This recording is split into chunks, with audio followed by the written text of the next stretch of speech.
क्लिपमध्ये तर अनेक माता माझ्या महिला भगिनींची नावं घेतलेली आपण बघू शकतो. फक्त हिना गावित, रक्षाताई वगैरे अशा नाहीये, तर अनेक महिला पदाधिकाऱ्यांची त्याच्यामध्ये त्या संभाषणामध्ये नावं घेतलेली दिसतात. मला एवढंच म्हणायचंय की शेवटी तोंड उघडलं की गटार.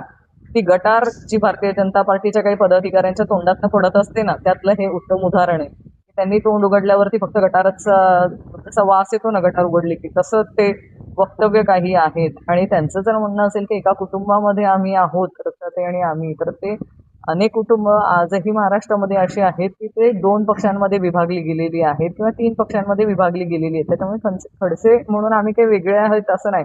अशी अनेक कुटुंब आजही महाराष्ट्रामध्ये आहेत. त्यांचे वडील भारतीय जनता पार्टीत असतील तर मुलगा दुसऱ्या पक्षात आहे. त्याच्यामुळे त्या रक्षाताई त्यांच्या पक्षाच्या निष्ठेने काम करतायत, मी माझ्या पक्षाच्या निष्ठेने काम करतायत. जिथे जिथे सरकार चुका करतायत तिथे तिथे मी माझ्या पक्षाची जबाबदारी म्हणून मी आवाज उठवण्याचं काम करतेच आहे.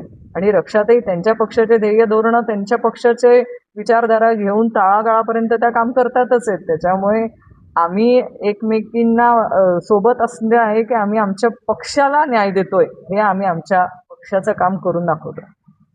जी ऑडिओ क्लिप व्हायरल झालेली आहे, जर ती खरीच असेल तर मला भारतीय जनता पार्टीच्याही लोकांना विचारणं आहे की तुमच्याच पक्षामध्ये काम करणाऱ्या महिला पदाधिकाऱ्यांच्या बाबतीमध्ये असले अश्लील वक्तव्य करणारे हे भारतीय जनता पार्टी कसं खपवून घेतं. कारण अधिवेशनाच्या काळामध्ये मुख्यमंत्री महोदयांनी एक वक्तव्य केलं होतं की जे लोक टीका टिप्पणी करतात असल्या भाडेके टट्टू अशा लोकांना आम्ही सहन करणार नाही आणि याच्यामुळे महाराष्ट्र बदनाम होतोय. माझं त्यांना विचारणं आहे की असल्या तुमच्याच भारतीय जनता पार्टीच्या पदाधिकाऱ्यांच्या तोंडातनं जर गटार बाहेर पडत असेल आणि या गटारीमुळे ज्या महिला पदाधिकारी आज राजकारणामध्ये काम करतायत त्यांच्या बाबतीमध्ये असे वक्तव्य केले जात असतील तर याने महाराष्ट्राची बदनामी होत नाही का? याच्याने महाराष्ट्रातल्या माता भगिनींची बदनामी होत नाही का? आज कुठलीही महिला राजकारणात काम करते तर तिच्या बाबतीमध्ये असली अश्लील भाषा वापरण्याचा अधिकार तरी तुमच्या पदाधिकाऱ्यांना कोणी दिला?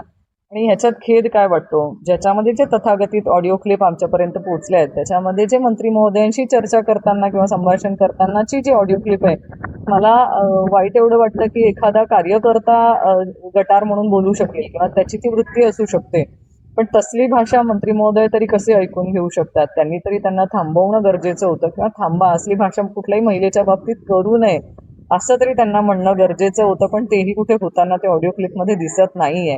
खरं ही महाराष्ट्राची संस्कृती नाही, ही भारतीय जनता पार्टीची देखील संस्कृती नाही. पण ही भारतीय जनता पार्टी ही नवीन भारतीय जनता पार्टी आहे. आम्ही ज्या भारतीय जनता पार्टीमध्ये काम केलं होतं ती पार्टी वेगळी होती आणि आजची भारतीय जनता पार्टी ही वेगळी झाली आहे का असं म्हणायला आता वावगं आहे. पण माझी या निमित्ताने भारतीय जनता पार्टीमध्ये काम करणाऱ्या माता भगिनींनाही विनंती आहे की तुम्ही आज ज्या पक्षामध्ये काम करतायत, तुम्ही आज ज्या पक्षाचे झेंडे घेऊन काम करतायत, एकदा त्या पक्षाचे नेते किंवा त्या पक्षाचे पदाधिकारी तुमच्या बाबतीमध्ये कसे वक्तव्य करतायत हे देखील तुम्ही या क्लिपच्या माध्यमातून ऐकू शकतात.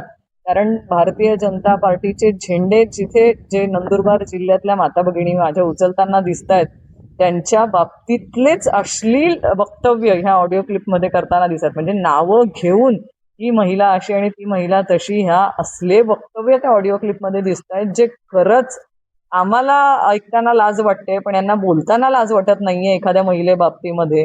तर तुम्ही ज्या पक्षात काम करतायत त्या पक्षामध्ये फक्त तोंडात राम आणि वृत्तीमध्ये रावण असं काहीतरी आम्हाला दिसतंय. तर तुम्ही कुठल्या पक्षात काम करतायत ह्याच्यावरती तुम्ही नक्की माता भगिनींनी विचार करणं गरजेचं आहे की तुमच्या बाबतीमध्ये किती अश्लील घाण प्रकारे तुमचे पदाधिकारी असतील, तुमचे नेते असतील, तुमच्या बाबतीमध्ये संभाषण करतायत.